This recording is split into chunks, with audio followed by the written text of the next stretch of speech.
Hello, welcome back to Mancinima. I've had a tiny break, but now I'm back.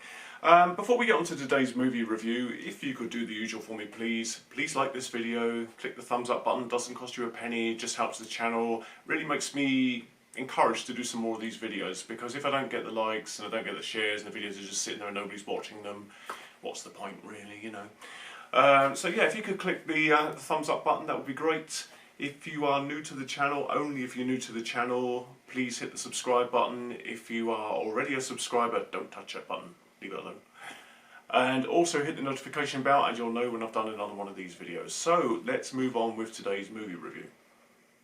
So today's movie is Hypnotic, starring Ben Affleck and directed by Robert Rodriguez, who you may remember from Dusk Till Dawn and Desperado and various other movies like that. I think the last movie I remember him doing big time was Alita Battle Angel, and he's also done episodes of The Mandalorian, so he's a well-known and established director.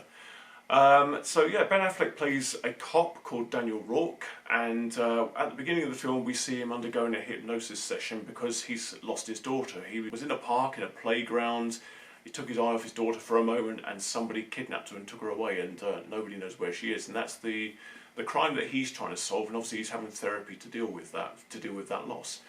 He comes out and he meets his partner, gets in the car, and he's alerted to a crime that's taking place where there's been a bank robbery where somebody on the inside has done the robbery, and there's been another bank robbery and a similar event has happened, and there's another one that's due to happen. So obviously a pattern's forming, so they go to follow those crimes. And it turns out there's this character who is influencing people's minds through hypnosis, and he's getting them to do the crimes. And to tell you anything more at this stage would actually ruin kind of the rest of the film for you. But if they'd have stuck with that basic premise of this villain who can get into people's minds, influence them to get the robbery done that he wants to get done, that would have been great. You know, he could have turned the cops against one another, twisted their minds in various different ways, and we could have had a really good, really interesting thriller on our hands. However, after about the first act, it kind of takes a left turn into something completely different, and that's where the movie kind of loses its feet a little bit. Ben Affleck's Daniel Rourke teams up with Alice Braga, who plays Diana, and she's a psychic.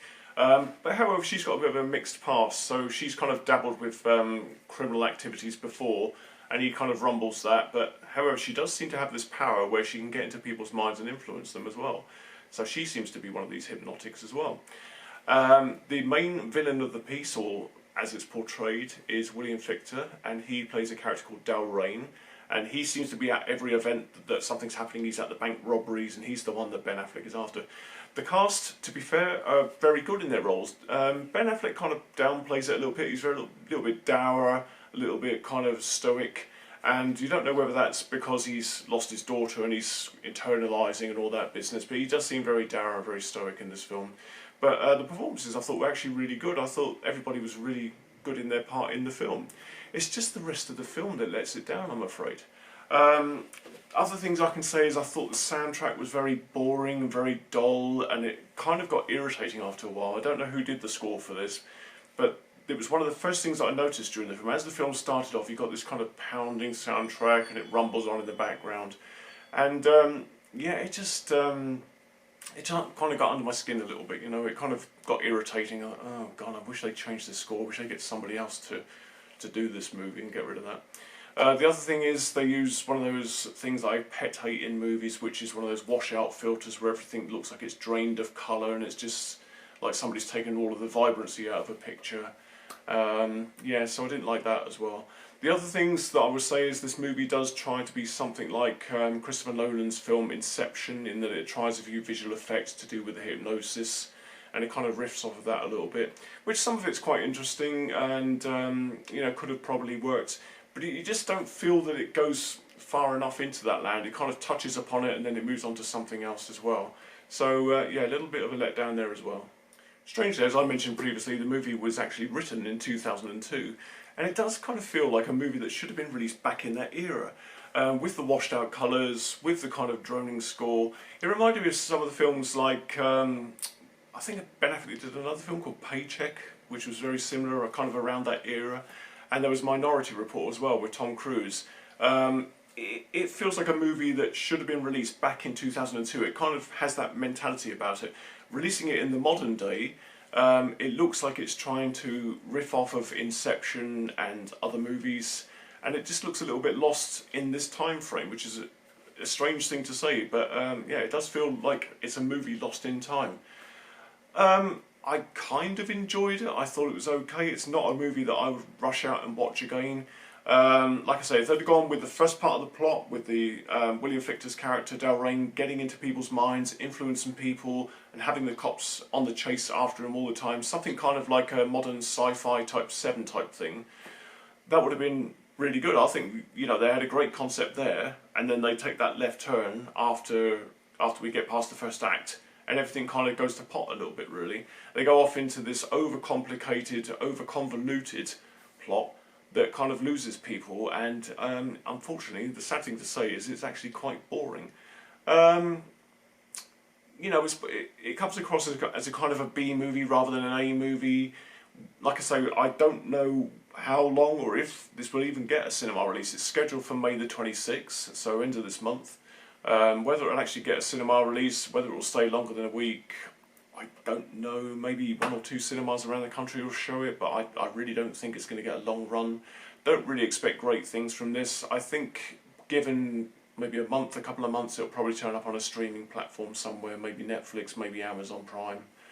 One of those. Yeah, it's a bit of a shame. You know, Robert Rodriguez used to be one of my favourite directors. I loved From Dusk to Dawn. I loved Desperado. One of the jokes from Desperado is actually in this movie replayed, and if you've seen the movie, you know what it is.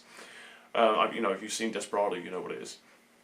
And he also did Alita Battle Angel, which was a really good film. He's done episodes of The Mandalorian, some of which have been really great. So this feels like a little bit of a step backwards for him, a little bit of a step down, and I don't know why he would kind of want this movie out there now at the cinemas, especially, you know. I always encourage you guys to go and see a movie at the cinema. I think it's the best place to go and see a film, but you may be wasting your money and you may get very bored with this one.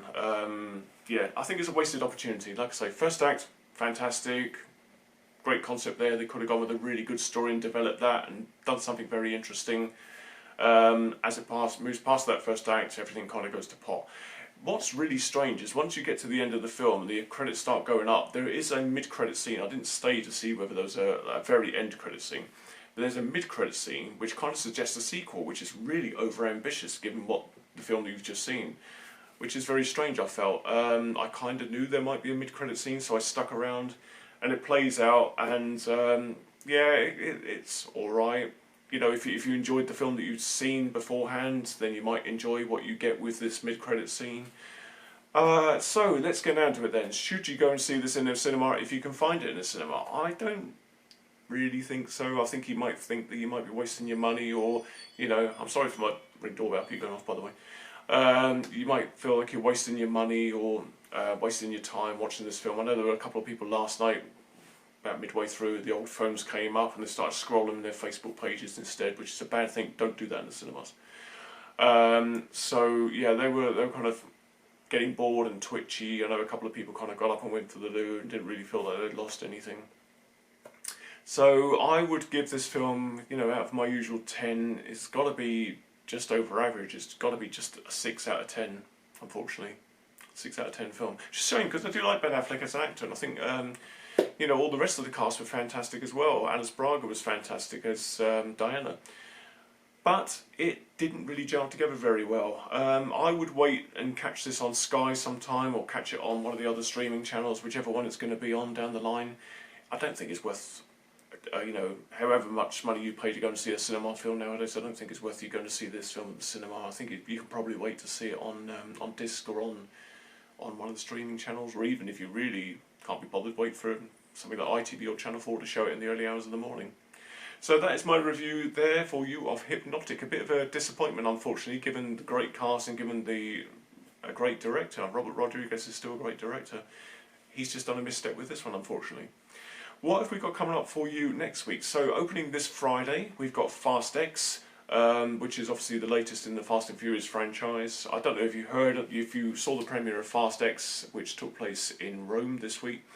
Vin Diesel kind of hinted that, well, I think we already knew that Fast X would have a sequel, so it would be Fast X Part 1 and Fast X Part 2. Vin Diesel hinted at the premiere that the studio, Universal, have come to him and said, you know what, let's make this a trilogy, so you're going to end up with Fast X 1, 2 and 3. Obviously 3, I don't know where they're going to go with that. I'm sure they would have had an ending to the story with Fast X Part 2. Who knows what they're going to do with Part 3, you know. However, the films make money, so we'll see what we get with Fast X when it opens on Friday, and I'll be back with a review of that then. So until then, thank you very much again for watching the videos. Thank you to everybody who's been subscribing. Like I say, if you've already subscribed, don't subscribe again, because it unsubscribes you and it kind of messes the whole thing up. Let's go through the old routine, shall we, once more. If you've enjoyed this video, hit that thumbs up button.